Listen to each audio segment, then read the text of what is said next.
obrigado a todos, muito obrigado em especial à professora Margarida de estar com a gente hoje. Uma alegria muito grande esse nosso encontro, que será em breve também presencial. Quero dizer da alegria de eu rever tantos amigos meus aqui nesse nosso encontro. Encontrar-se é uma das definições e das categorias primordiais de Ortega, é o próprio sentido da filosofia da razão vital. Eu vou conversar muito brevemente, vou introduzir, né, esta minha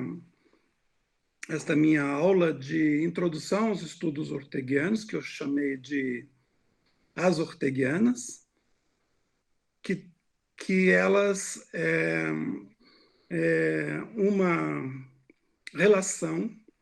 integrada entre as meditações de Ortega e as categorias conceituais e vitais que ele usou na construção do seu projeto filosófico, da sua empresa filosófica. Eu vou pedir licença para vocês para falar na minha informalidade, na minha espontaneidade, eu não poderia fazê-lo de outro jeito, né? E dizer para vocês, como leitor de Ortega, aqui do Brasil, que todos nós chegamos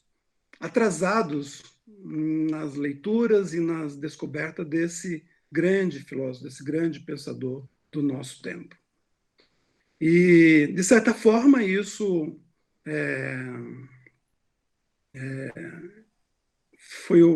foi bom para nós chegarmos atrasados em Ortega, porque tanto na sua primeira fase da juventude quanto na maturidade, muitos estudos, muitas pesquisas foram feitas e muitos bons, excelentes comentadores tivemos, né? Desde os seus primeiros discípulos, como Julián Marías, como Maria Zambrano, e os atuais grandes comentadores e estudiosos de Ortega. Então, a gente tem essa vantagem de chegarmos tarde em Ortega, mas ao chegarmos nessa altura, podemos já encontrar as melhores traduções e os melhores comentadores, né, e investigadores da sua filosofia. Eu quero fazer um adendo antes de entrar no que eu chamo de as categorias axiais da filosofia orteguiana. Eu queria fazer uma ressalva de que Ortega é um desses grandes pensadores, né, do nosso tempo, e que teve, sobretudo aqui no Brasil, talvez na Europa, mas aqui no Brasil, uma recepção mais conservadora das suas ideias, dos seus conceitos, das suas teses. Eu marco esta posição porque, assim como aconteceu com Nietzsche, e também como aconteceu com Spinoza, nenhum desses grandes filósofos tem controle sobre os usos e as interpretações das suas produções filosóficas. Mas o que eu quero ressaltar é que, em que pese essa apropriação, digamos, mais conservadora e, em parte, reacionária, de alguns dos seus conceitos fundamentais, como os conceitos de vida, de agora, foi aproximar de novo a filosofia da vida e trazer essa filosofia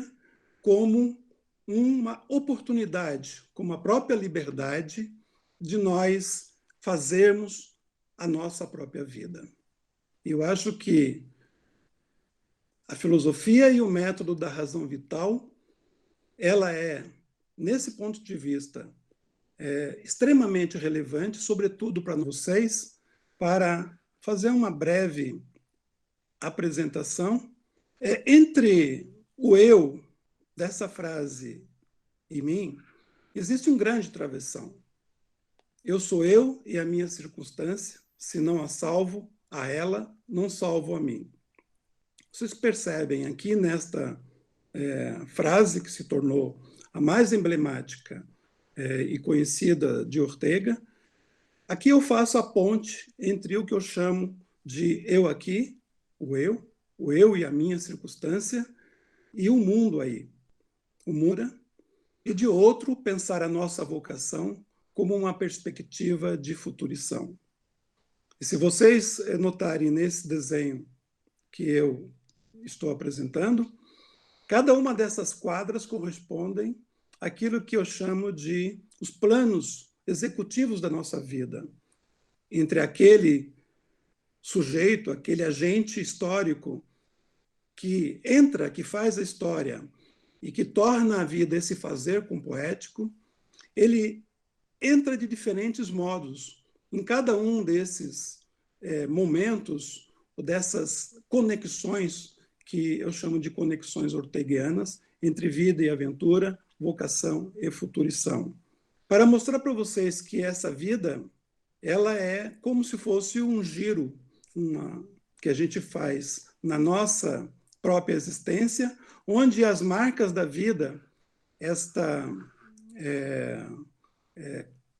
4 dimensões que se apresentam aqui, em 4 planos diferentes, que também pode ser, de alguma forma, esse círculo da vida, pode ser também o círculo de uma existência, aproximadamente de 100 anos, onde aqui se começaria a vida, nesse plano 0, 25, 50, 75 e 100 anos. Aqui também existe esse circuito vital que todo o existente, que todo ser vivo, de alguma forma, precisa dar conta ao longo de cada fase, de cada idade da vida. Esse outro desenho mostra que o eu está conectado na sua circunstância mais particular, mais individualizada ou íntima, e esse mesmo eu está conectado com as circunstâncias do mundo, da paisagem, né? E essas coincidências não são assim fáceis de serem combinadas, porque isto existe uma força vital muito grande, onde o indivíduo, ao dar-se conta da sua presença, da sua participação, né, esse mesmo indivíduo, ele, de alguma forma, se encontra com recepções diferentes nas suas relações com o mundo, nas suas circunstâncias, seja como pessoa, como indivíduo, como autor e como personagem. Vocês podem ver nesse slide o que eu coloco aqui como se fosse o indivíduo, né, que de alguma forma ele se endereça, faz essa conexão com as suas circunstâncias, com seus outros ambientes, formando uma espécie de endereçamento, né, onde ele vai progressivamente se encontrando com ele mesmo. De forma que essa presença nossa, essa situação de humanidade que somos, ela, nas orteguianas, tanto nas meditações como nas categorias orteguianas, conseguimos ter, neste filósofo, uma composição entre o sentido, o conceito, né, da sua, e o programa da sua filosofia de inteligência vital, e esse abraço, essa ponte que faz a sua obra, sobretudo, da maturidade com o universo, com o mundo. Cada um desses modos executivos e formas de viver, ele, de alguma forma, se está associado a essas 4 categorias axiais da filosofia de Ortega, aqui nomeadas como as categorias da vida e da aventura, da vocação e da futurição. Ao meditar sobre elas e com elas, podemos dar conta e destacar os ideais da perfeição e da autenticidade da vida humana, por um sistema ou regime de vontades, do querer e de inteligir,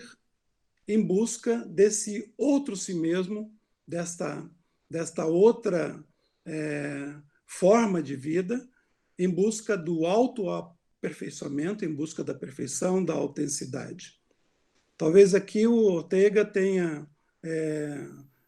destacado um dos fragmentos de Heráclito, que coloca como a nossa missão, né, o fundo, no sentido dessa nossa vida, será essa grande viagem, essa grande aventura de estar em busca de si mesmo. Esta concepção de vida de Ortega, ela permite repensar um pouco uma certa visão hegemônica do ato de filosofar, que que faz da filosofia algo abstrato, algo distante do nosso dia a dia, da nossa história, das nossas prioridades. Eu vou concluir a minha apresentação dizer para vocês que entre vida e circunstância, de um lado, e entre as categorias de encontro das meditações e das técnicas, está mais ou menos o núcleo do pensamento filosófico de Ortega, onde ele nos apresenta a filosofia na sua dupla dimensão, tanto como uma percepção da inteligência vital e da razão poética e histórica, como a sua percepção ficcional ou imaginária. Eu acho que esse talvez seja a dimensão orteguiana mais importante e que transformou os personagens de Ortega, tanto o Quixote como o Dom Juan, como os personagens reais sobre os quais ele tanto escreveu e reportou, como Galileu, como Goethe. Esses personagens faz com que a filosofia ganhe uma outra definição. Ou seja, que a parte conceitual e filosófica, racional do exercício filosófico, ele não se separa dessa sua parte ficcional, dessa sua parte imaginária, dessa sua parte, digamos, literária. Esse encontro da filosofia, né, orteguiana, que junta o pensamento e a ficção ou a imaginação, é um aspecto das teorias orteguianas e as suas meditações, da gente marcar em seguida um novo encontro, separadamente ou juntos, em uma hora que pode ser combinado depois, para que a gente possa, então, ir trabalhando cada uma dessas categorias da vontade de vida, da vontade da aventura, da vontade de vocação e da vontade de futuridade, de futurição. Então, muito obrigado aí pela atenção de todos, e eu estou aqui para a gente conversar um pouco mais, além de conversar um pouco pessoalmente com a professora Margarida. Muito obrigado.